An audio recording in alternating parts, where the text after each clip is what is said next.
Bumalik na pala si Dolores, ha? Oo, alam ko. Nakita ko nga kanina eh. Oh, minsan, ha? Maganda pa rin si Dolores. It all came so easy, all the loving you gave me, the feelings we shared. And I still can remember how you touched me so tender. It told me you cared. Meron akong tatanong. Ano? Kumusta nga pala yung kapitbahay natin? Ah, si Cirilo?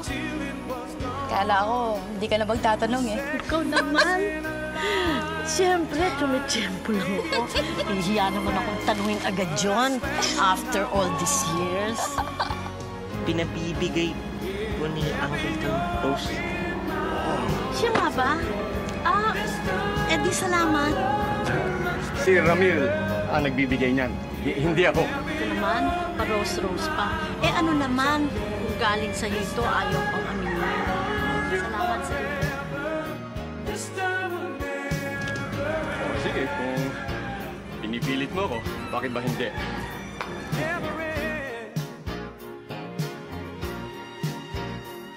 The best of romances deserve second chances. I'll get to you somehow, 'cause I promise now. Cirilo!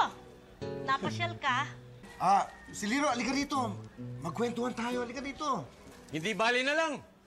Baka lang lalong masira ang araw ko. Okay, na kayo.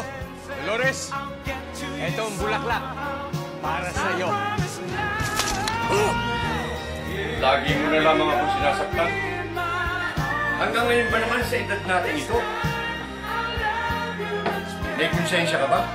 Ano ba talagang gusto mo mangyari? Tagal-tagal kitang hinintay.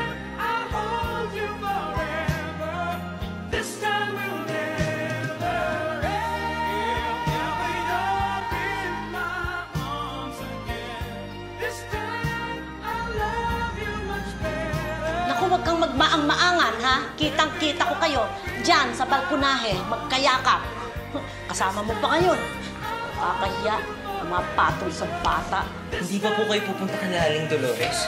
Eh, bakit naman ako pupunta ron? Eh, hindi naman ako imbitado.